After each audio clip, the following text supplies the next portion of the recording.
وَكُونُوا مَعَ الصَّادِقِينَ، اور تم ہو جاؤ سچوں کے ساتھ۔ ان کے ساتھ ہو جاؤ، سچوں کے ساتھ۔ اب آپ سمجھدار ہیں کہ جب اللہ عز و جل نے فرمایا اے ایمان والو اللہ سے ڈرو، تو ڈرنے کا مطلب تو یہی ہے اللہ کی اطاعت کرنی ہے، فرما برداری کرنی ہے، اور جس سے باز کیا اسے باز آنا ہے۔ تو جب بندہ اللہ کی فرما برداری کرے، اللہ کے احکام پہ عمل کرے، جس سے روکے وہ رکے، وہ تو متقی بن گیا۔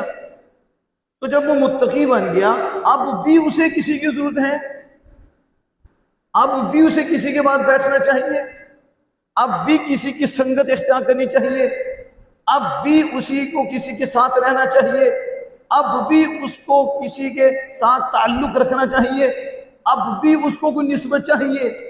تو اللہ عز و جل خود فرما رہا ہے اے ایمان والو اللہ سے ڈرو، شریعت پہ عمل کرو۔ مالک شریعت پہ عمل ہو گیا تو اب بھی تمہیں ضرورت ہے، اور تمہاری شریعت کیسے بچے گی، تمہارا تقوی کیسے بچے گا؟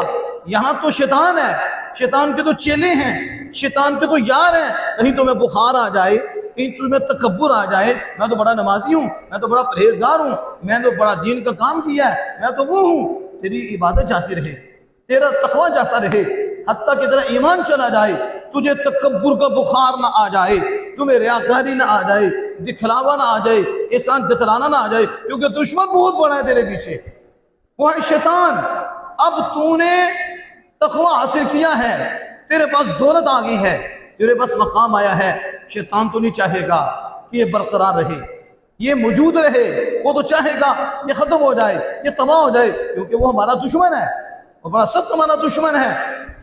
وَكُونُوا مَعَ الصَّادِقِينَ، تقوی بچانا ہے تو سچوں کے ساتھ ہو جاؤ، ان کے ساتھ ہو جاؤ، سچوں کے ساتھ ہو جاؤ۔ وَكُونُوا مَعَ الصَّادِقِينَ، جب سچوں کے ساتھ ہوگی نا تو اسے بھی پتہ ہوگا سائیں والا ہے، اسے بھی کیا پتہ ہوگا سائیں والا ہے۔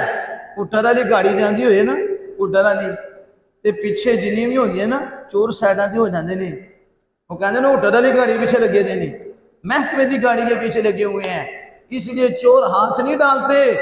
اسی طرح جو پھر کسی کے ساتھ ہوتا ہے وہ رب کے یار ہوتے ہیں، تو شیطان کہتا اکیلے نہیں، رب کے یار کے پیچھے پیچھے ہیں، ان کے ساتھ رب ہے، تو جن کے ساتھ رب ہے ان کے ساتھ سب ہے۔